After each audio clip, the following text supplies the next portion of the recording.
I may have just been talking to myself that whole time. If you can hear me, let me know. Whoa, wait, I can do this.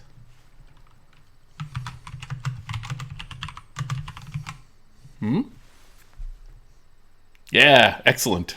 All right, still learning. Still learning. Um, well, welcome to the inaugural Night Rider, which is my the name I'm giving this. Um, so what I'm going to attempt to do here is design a tabletop role-playing game from scratch. I don't even have an idea yet.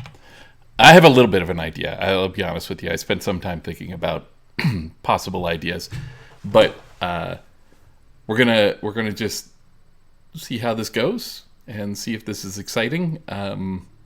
Feel free to make comments in the chat. Tell me how it's going. This I'm clearly not a experienced streamer, so I don't know how. Like and subscribe, I guess is what they say. And let's get started here. All right, so the idea that I came into this with, which is more of a when I start designing a game, it could come from like a variety of different directions. Some of them might be like a mechanic that I want to try out. Like obviously with Dread, started with the Jenga tower and fell into a horror game from there. And sometimes it starts with a concept, like a setting that I want to do, or a genre that I want to tackle, and then I kind of play around with those for a while until some mechanic falls into place.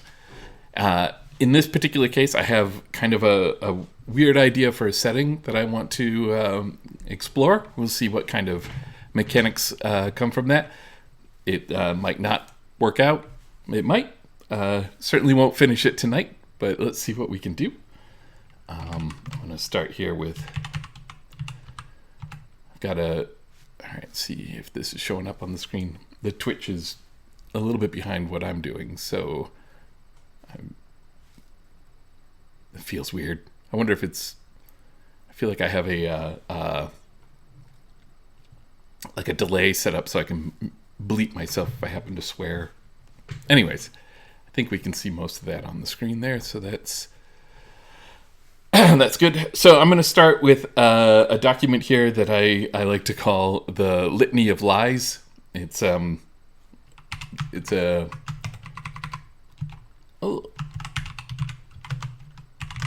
kind of like a to-do list. Everything on here is not true until we make it true.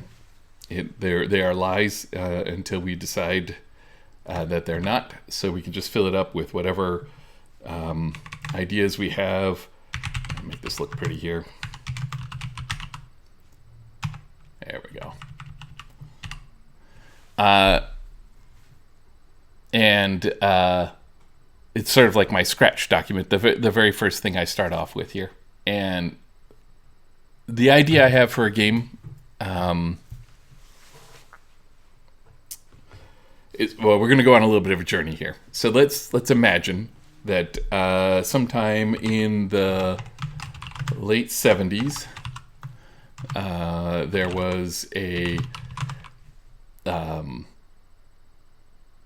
line of toys, and we're going to need a name for that line of toys.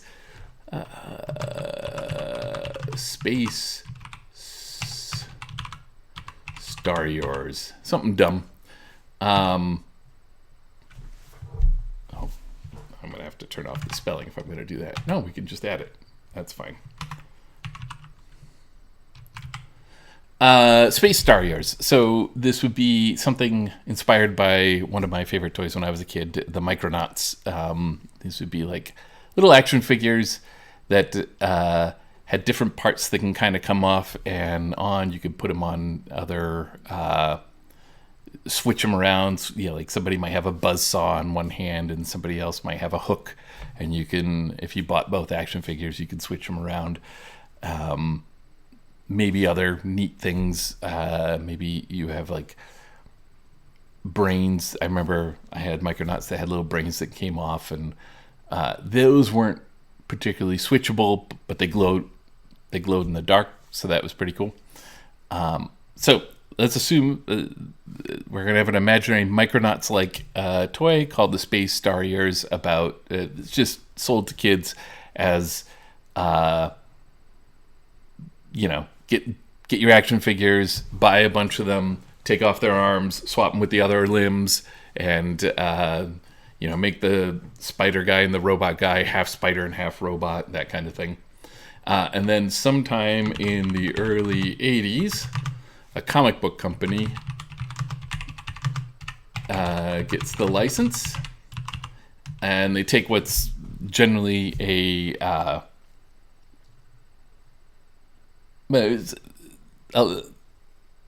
setting that has no real narrative to it, aside from what the kids imbue it with, aside from what the artwork on the packaging does or anything like that. And they add an early 80s comic book style narrative, try to make it like slightly more mature. So they come up with a reason for why there's all these swappable arms. So they've decided that that maybe these were, part of a galactic war that soldiers that would fight each other and then like take the arms off the dead and put them on, but like not in a gruesome way, like more in the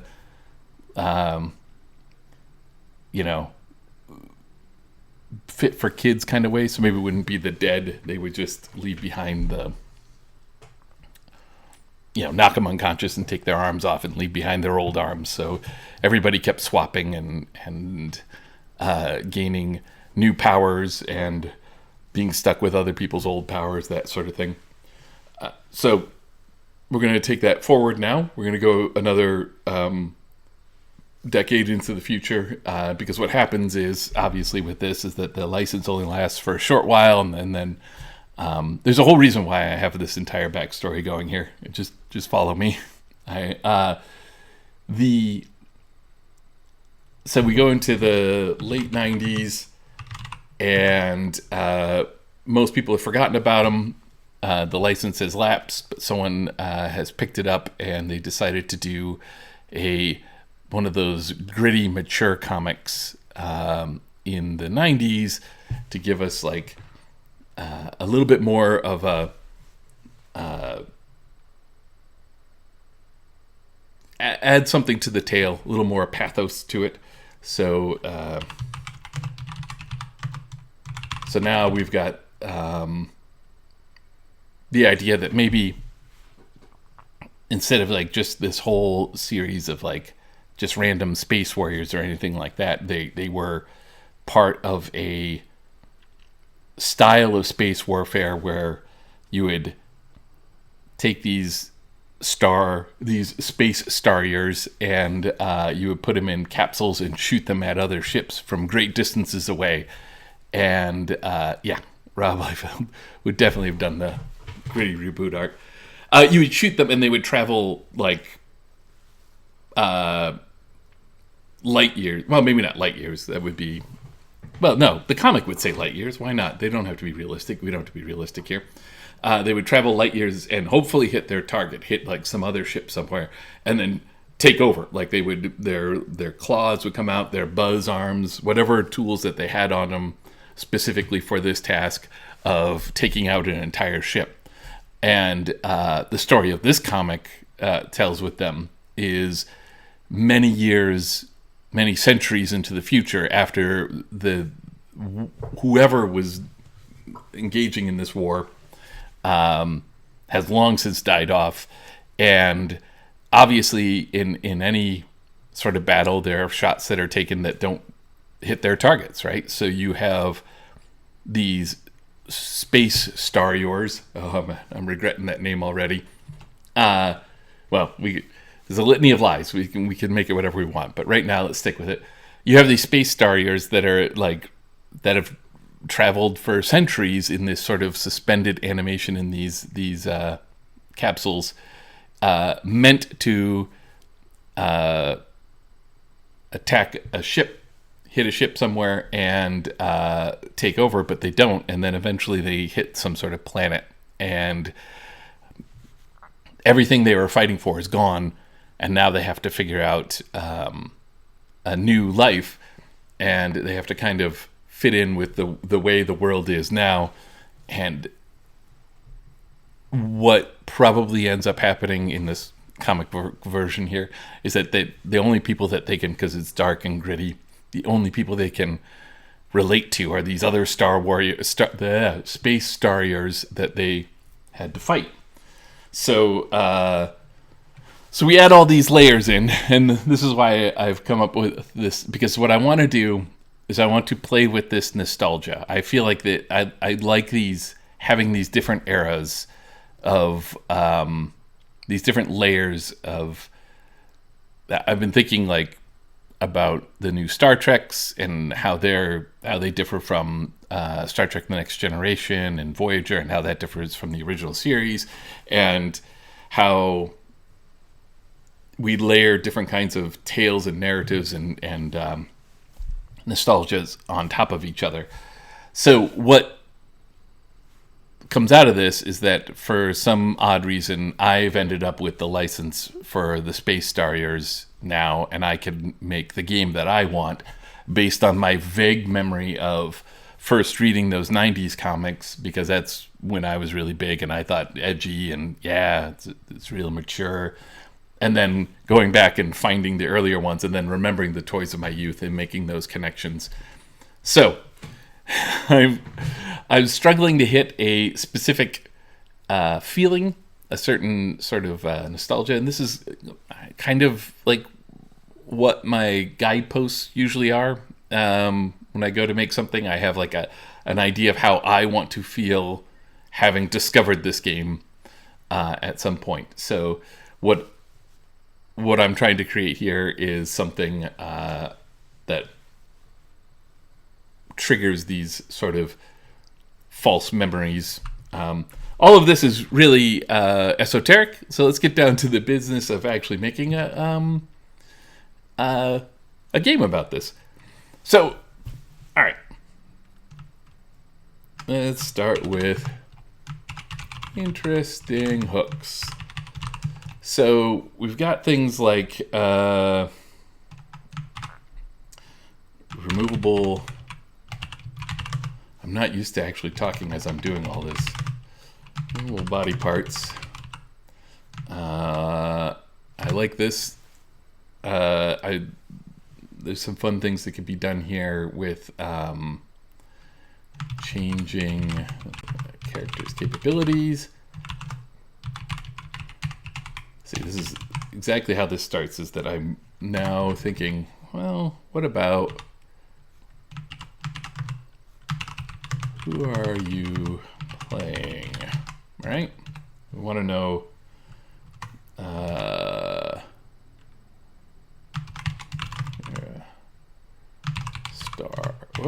space.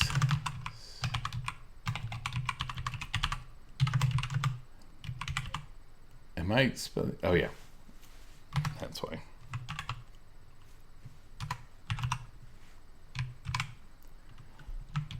All right, an ageless. I'm going to be using the word knight a lot because one of the big inspirations for this is Rom, the Space Knight. More in the feel than the actual text of the comic book or whatever, but it's one that I really enjoyed when I was a kid, and it's one of those, like, if the license fell into my lap, I wouldn't say no to it. All right, so you're an ageless Star Knight. Why not? Let's make them sound a little bit noble at this moment. Lost in a world and a cosmos.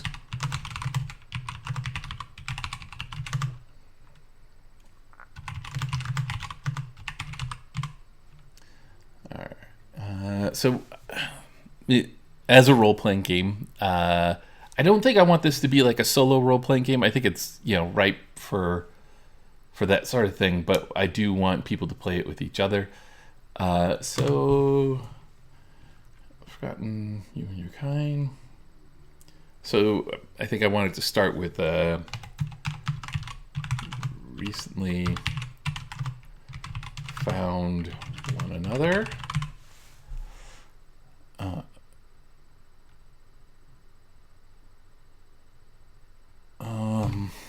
Let's go with this. Let's just give it something to go with to begin with. Again, it's a litany of lies. We can change this as we go along, but this gives us a direction right away. Something for our space Starriors to deal with. Because, this could be totally a story about ageless Star Knights who can swap body parts, finding each other and falling in love. That's no problem. We can go there if we want, but right now I want a direction that has some get up and go right off the bat. I'm just gonna add things I want. It's a good list to have. For instance, let's use many colorful dice. I envision these toys being very primary color, and I think it would be nice to have dice of different size.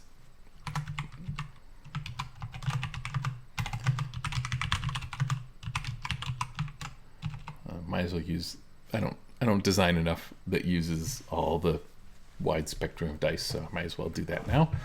I want you to be very capable. So I want failure to be minimal. What I want. So what might be a neat thing. Yeah, this is me trying to be as vocal as I can about this while I'm doing it. I apologize if I get lost in my thoughts here. All right, so swappable parts.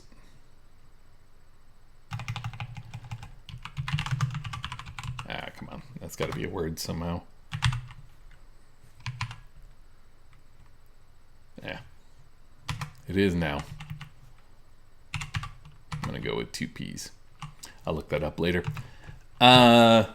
So limbs, definitely. All right, let's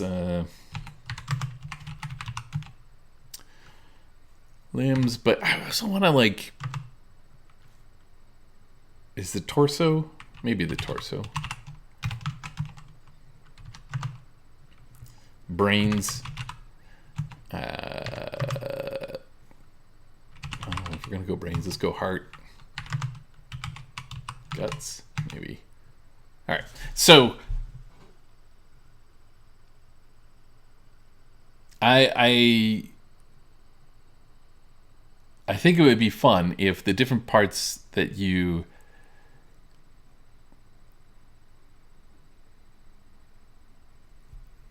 okay, all right, let's say parts can only be swapped with other space. This is where I'm gonna. Man, I need a better name for that. I hate it already. So it's not like you can just, maybe you can makeshift some. We'll worry about that later. But what I'm thinking is I'd like to have that sort of Hand of Vecna kind of feel to it. Like, there's an arm that's a laser gun. Some of these parts have storied histories and almost personalities of their own.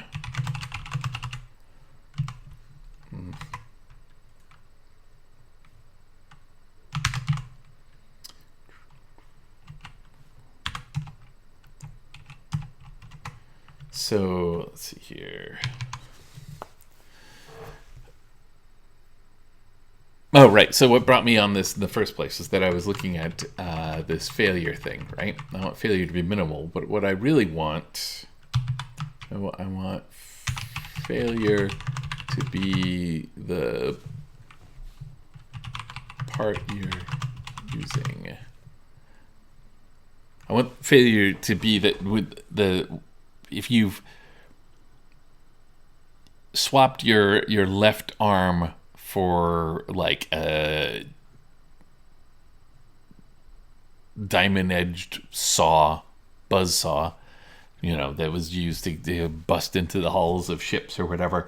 Then when you roll a failure, it's not so much that you're not capable of doing something. It's just that like your buzzsaw does the sort of thing that a buzzsaw does, which is maybe it cuts through things that you didn't mean to cut through, or makes too much noise. So I want to tie failure directly into like what these limbs are capable of and what they're doing. So let's see here.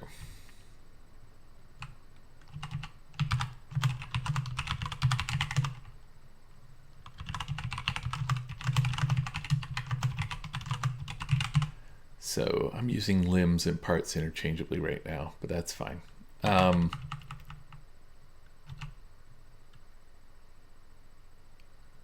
So we can do things like you make characters. All right, let's talk about that. Yeah, make characters by assembling the parts you have.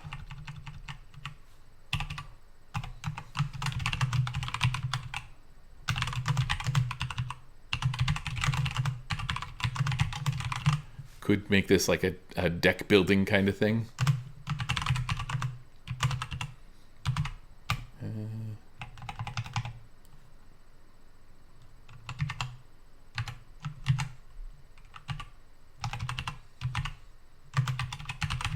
Yeah, why not? And then as you move these parts around, they could fundamentally change how your character behaves, which I think would be fun to play. Like I think it'd be fun to have like a brain that is a brilliant strategist that you sometimes use, but generally speaking, you use a different brain, that sort of thing. I like the idea of the name. I should read the chat out loud because I'm hopefully recording this as well. I'm going to put it on YouTube, so let me just from the chat from My Name's Art. I like the idea of the named limbs and thoughts of hunted down specific limb parts for different quests like artifacts. Yeah, exactly. So this would be, you would hear about like a particular foot somewhere that has like some sort of power. It would be like I'm riding a line here because this could definitely be pretty gruesome, right? We're talking about taking limbs off of your enemies, and this, could have been somewhere, again, late 80s, a short run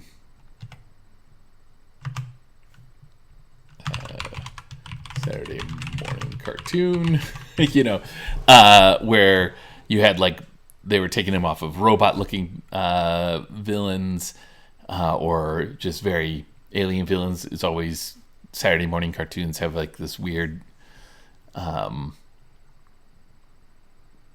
who's allowed to have violence committed against them is determined by how inhuman they look. So there's this thing that's like, I want to try and keep this lighthearted bit, and so I think I really like the idea of, it's not so much you're trying to take limbs off of other people, is that you know about or have heard about the other limbs somewhere. Ooh, maybe you can get like, it's like this was also a big time for like putting crystals in toys and things. So, or not crystals, they were little plastic things, but they, the Crystar action figures and things like that. So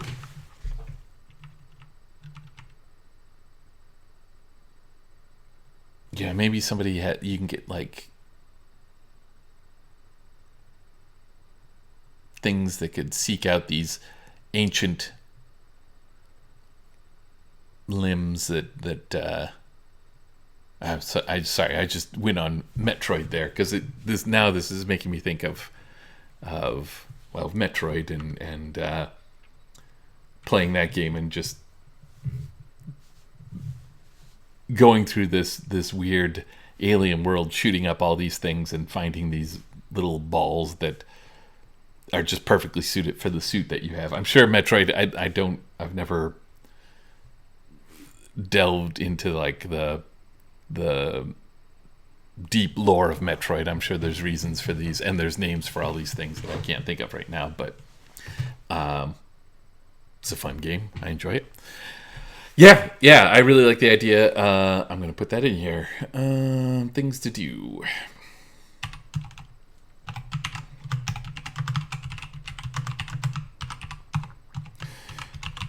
Quest for body parts.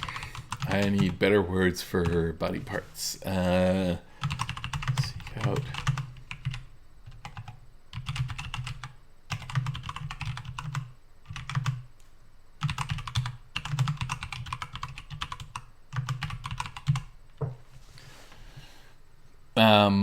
Yeah.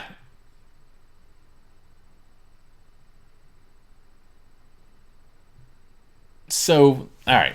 There's some vacuums here. We've got ideas for like what the characters are going to be, the worlds themselves. I am of a mind to go. I mean, this is very not hard sci-fi, so I kind of want the like again Saturday morning cartoon or like the He-Man style. Like some worlds are just these flat plateaus floating in space, whereas others are classically round planets and whatnot. It's also going to be this is sort of the fun of having this imaginary history for it, where you have the box art, the art that was on the games themselves, or not the games, the toys themselves, inspiring things, and then you have the comic book. It's the different layers of the comic books and the cartoon, and then I guess I just did comics and cartoon, right? We didn't make like a live action movie. Let's not put that in there. I don't want to have to deal with any sort of live action movie thing. Anyways, I'm having too much fun making up this fake past for this IP that I'm working with here. What I should be looking at is the fun that people can have with it. So there's going to be other things we're going to want to do. Right old wrongs.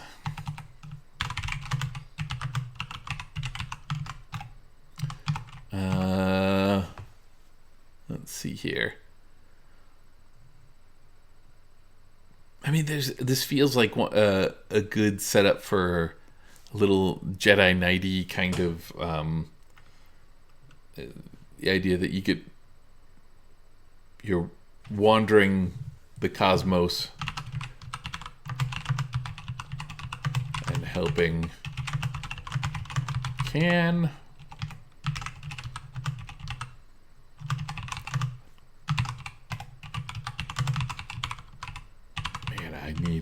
I gotta work that out. All right. If you're into the Starriors, the space Starriors, I might drop space though. I might just go Starriors. Actually, the comic itself could be, or sorry, the original toy could be the space Starriors, and then the comics would change it over the years, right? They've got their own ways. I'm sure in the 90s they came up with a completely new name for them that later I dropped when I got the IP. I'm for some reason really angry with the 90s edgy remake of this already. I'm forming opinions about media that doesn't exist. This is fun.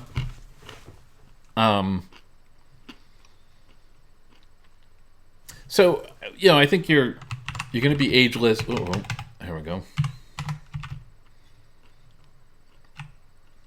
If you see a bunch of letters in a row, the text editor I'm using uses the J and K to go up and down. So sometimes when I'm not typing something in, I'm trying to go up and down. And yeah. Anyways, yeah, Starriors is what they trimmed it to in the 90s. Sounds good to me. Yeah. All right, so this part here, ageless, this seems important. I'm gonna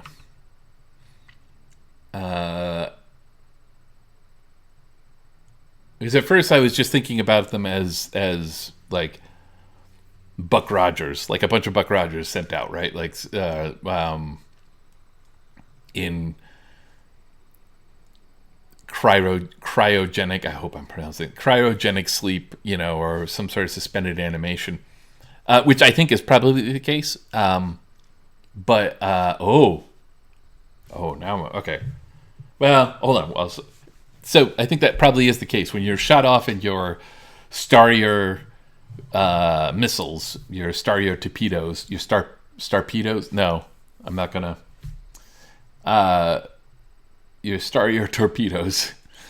You're in a state of suspended animation because you're going to be traveling for a while, but I do think that also for some reason you're ageless. So you're not immortal, but you're probably very, very tough to kill because you can just take body parts off and put other body parts on. That's a thing we should worry about. All right, let's do this. Let's put some things to worry about too.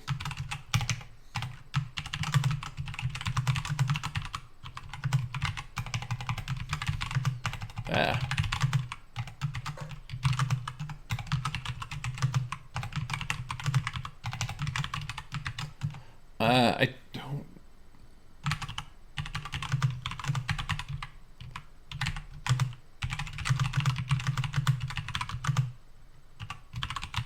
I think people are going to want to hoard parts. They're going to want to I think it's okay to have a few, but I just want to just make sure that that's not a game of having a whole carrying around a backpack full of legs and arms. The thing is okay, so there's ways to design away from this that would be kind of we could do like classic character classes, and there could be somebody who or skins in the Apocalypse World style, that somebody who literally does hoard limbs and has a bunch of them on hand, but then they become, that's their thing and it's different from everyone else. Yeah, opportunities, where did I put my opportunities here?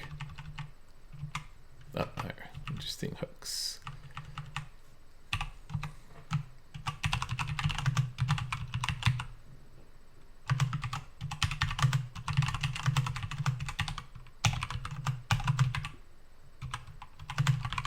Yeah, I gotta think of some better way. Instead of parts, maybe I'll call them interchangeables. Yeah, something slightly less gruesome here. Yeah,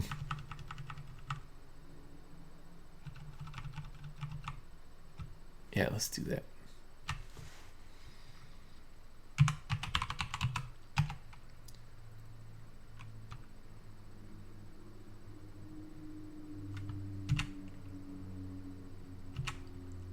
Yeah, let's call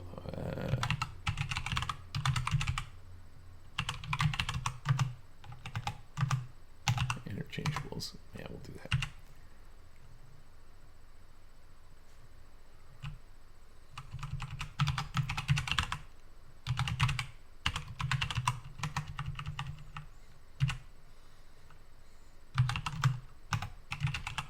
Wow, this is it. Right now, this is a capital I concept.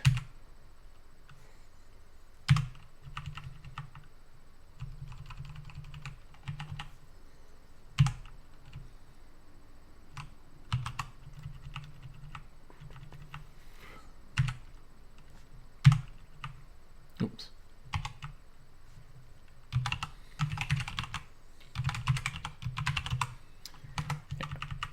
So, all right, this is more from the chat. Man at Arms feels like a class in this. Yeah. Yeah.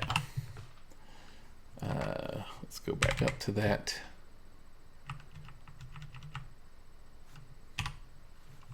Yeah, let's do some.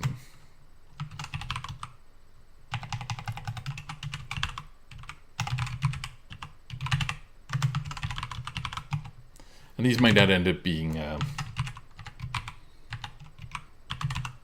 classes. They might be something else. But there's definitely like a interchangeable scholar, right? Someone who knows about the ancient ones. So, okay, another thing that we...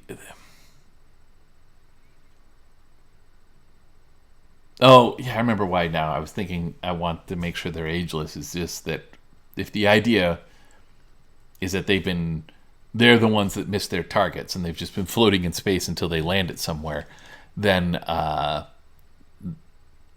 some of them will have landed somewhere much sooner than others. And, the odds, we're not being realistic on anything here, but the odds of them meeting up, I think it would be nice to have one person play the newly hatched. I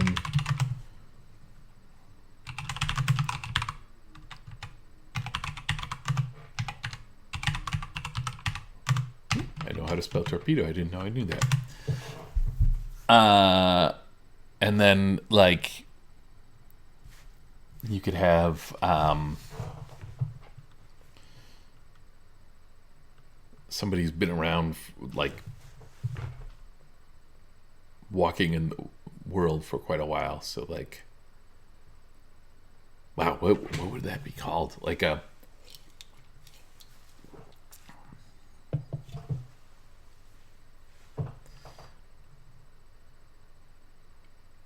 Oh, the retired. I mean, they're all retired in some way, but this is the one that's like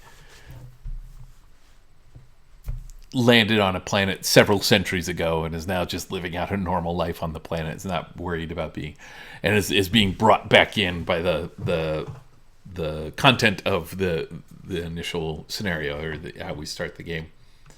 Yeah, these are. I'm trying to think if there's other just straightforward ones.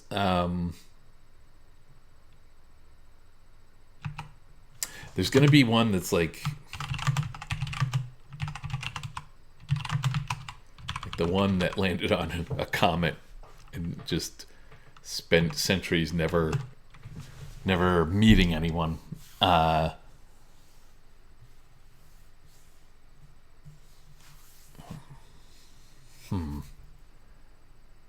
All right, we'll leave that there for now. More will pop up. This is interesting designing in this space here, because I do feel like I need to have something interesting and brilliant to say in any given moment. Not that, I think that anything I've said so far has been particularly brilliant, but like, I'm excited about this. And I started off thinking, I don't know if this is a good idea or not, but now I'm like, okay, I like this idea. I want to work with this idea. But then I know that a large portion of game design is just sitting here staring at this screen. And I'm trying to fill that space with some banter. Don't know if this is the right way to go, but let's take a look at some other possible things. So, limbs.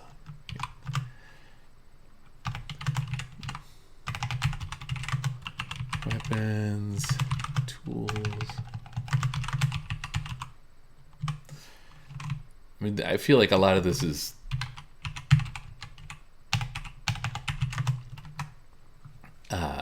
obvious, but sometimes you want to just state the obvious because you never know.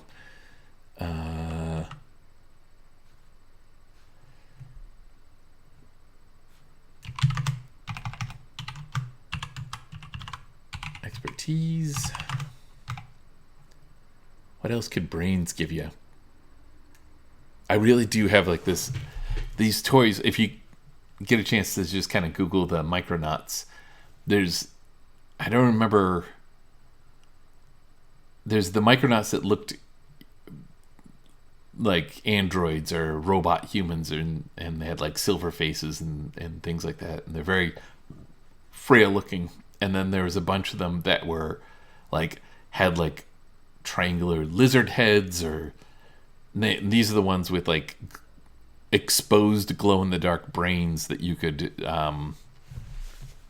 take off, and you couldn't swap them. The heads were different shapes. I'm not sure why you were able to take them off, but anyways, I just have this really want glow in the dark brains to be a thing. You just find a jar with a glowing brain in it, and you somehow slap it into your head. I don't know if the Starriors. I don't have my vision of the Starriors is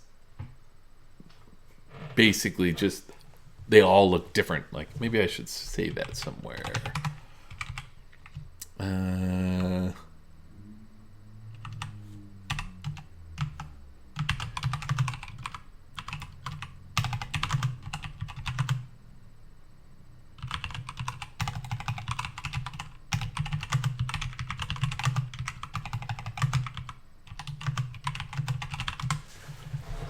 Yeah, because I think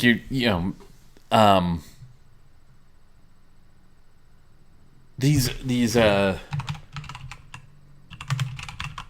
interchangeables,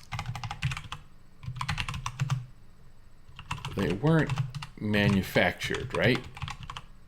They didn't come off an assembly line.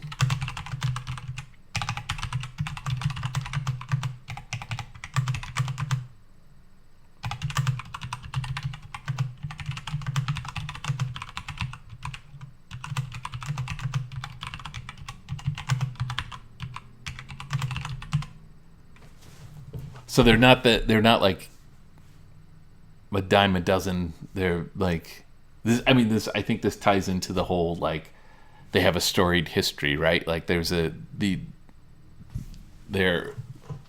great masterworks.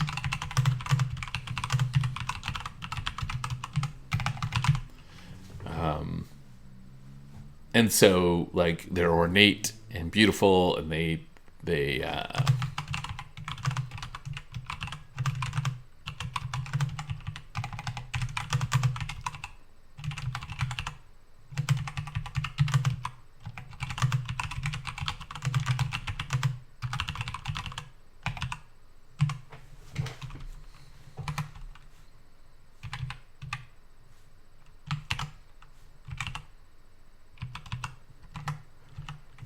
yeah, so they're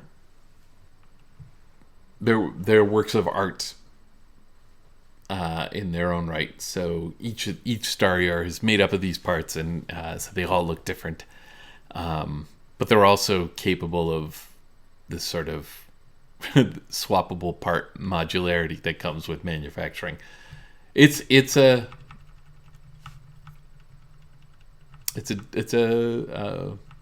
what's a paradox, but it's fine. I don't mind it. The heart certainly could have hold your values. Be kind of neat if you could, have a character that wants to defend the helpless, and so they have that in their heart. But then, if they have to switch it out for some other heart that changes how they behave that way. I feel like that's the sort of grist for a comic book. Like that someone back in the 80s wrote that into one of the comics, and then that became like, this is the one time where this happened, where one of them had to switch a heart and it changed how they feel. And then it became like a standard thing, because we like to do that with our things. Yeah. Don't know what to do about guts, except to let you eat things that you don't normally. I mean, that's fun too. All right. So I haven't really thought much about sort of any resolution mechanic or anything like that, and that's fine. I can leave that percolate for a while. Um, I'm this is the sort of setting that I wouldn't have any problem playing in Swords Without Master as long as I was playing with a group of people who kind of got what was going on, and maybe we would have kept all of our eidolons to toys of this era or something like that. But I don't want to. I don't think I want to go that route. I don't want to make this like specifically. I do want something a little chunky. I want something where getting the arm that's also, or I keep going with like weapons on arms, but like getting cricket legs would let you leap tremendously. Not just gave you some sort of bonus. You got to roll the d12 when you're leaping, or something like that. I kind of want that feel, and I know that that's driven by the fact that I'm sort of seeding this whole thing in nostalgia, and so I'm trying to make it feel like the games that I played in the 80s and early 90s. Well, not exactly. I played a lot of GURPS in the 90s, and that it's not particularly where I want to go with it. But like Gamma World, or Dungeons and Dragons and Tunnels and Trolls and whatnot. So, but that is actually kind of an interesting thing. All right, so that does bring something up, right? Like, there's going to be fighting. Your weapons, your works of art, but your weapons of war, and without a war anymore. But there's going to be fighting. You'll probably fight other space Starriors or what have you. Like, I can definitely see. Where is that at the bottom? Things to do. Like classic Seven Samurai / Magnificent 7 / Three Amigos. Yeah, well, all of that. What was the space one? Battle Beyond the Stars, I think, was the name of it. Anyways, the situation where they did it also in the Mandalorian too, like where you go into a place that really needs someone like the Starrior because they've never had to deal with the situation. And so wait, where was I going with this? Something I was talking. Yeah, this is also part of my design process, is that I follow these leads. I was thinking that there's going to be fights, right? You're going to want to fight with these. You're collecting a lot of limbs and whatnot that are weapons, and so fights should be fun. But it's interesting to think about if I don't want them to be how much damage you can do to your opponent. I want them to be something more along the lines of like, how do you avoid getting hurt? Like, what are you doing to don't ask who you're attacking every round. Ask how you're trying to keep away from getting injured. And so I wanted to kind of design it towards that. So I'm going to actually, right off the bat, so early on, I'm just going to go ahead and put a combat section in this. And pretend that we are going to have combat rules.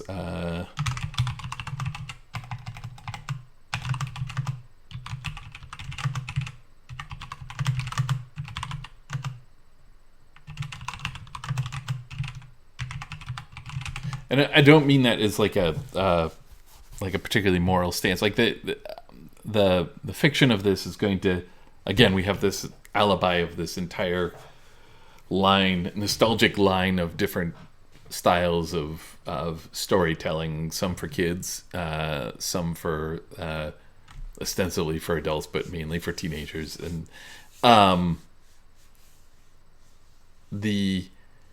some of them are going to be moralizing, and some of them aren't, and whatever. That's fine. But I mean this more of like, I think that the fights are going to be more interesting if, if you get a laser sword arm, it's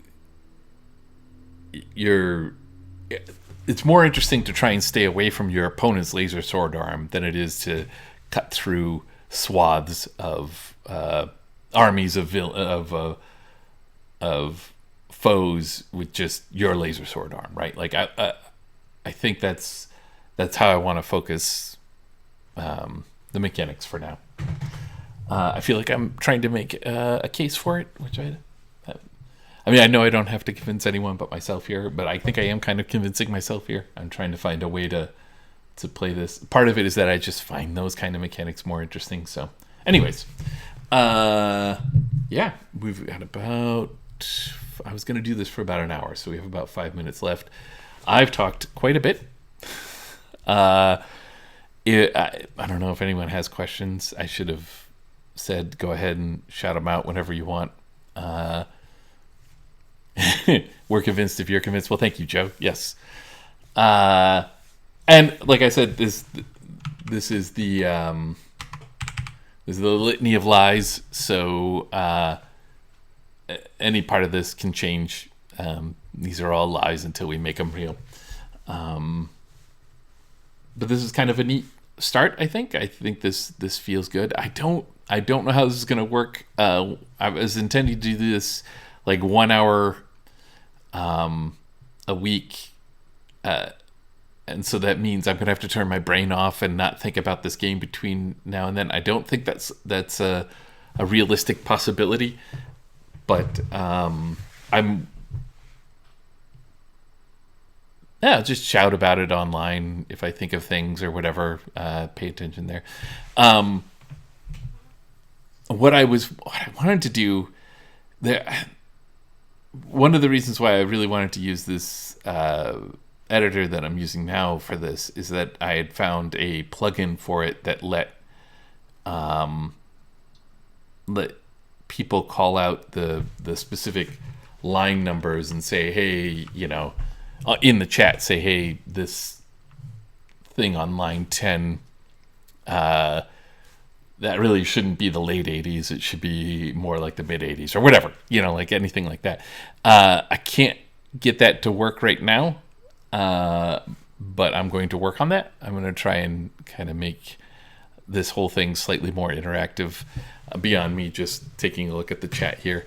But yeah, I'm excited. I'm eager to do more of this and play around with this more. I won't say this is exactly how all of my game, everything starts in its own different way, but I think that I did kind of show sort of the jumbled mess that is the starting point where I'm sketching out the kind of the game I want. So I guess this is me saying thank you for joining me on this bizarre little trip. I will... I think I'm going to do it again. I don't know what my schedules are going to be like. I hope this is a good time, because this is definitely when I can do it, sometime late at night. Hence the name, The Night Rider. And as we go on, it may be something different. This may change quite a bit. I may shift focus. We might find something in it, a kernel in it that turns into the game that we want it to be. But yeah, thank you for joining me. And I think I'm going to call it there, because if I put anything else down... No, I think this is good. I should make strong moves, end scenes. It's very important in role-playing to end scenes just before you think they can be ended. You want to end them early and leave people wanting more, which is why I'm still going on and on like this. All right. Now I have to do the awkward thing where I try and find out how to stop this. And you can watch me do that. It'll be fun. Here we go. All right. Thank you for joining me, and we'll talk to you next time.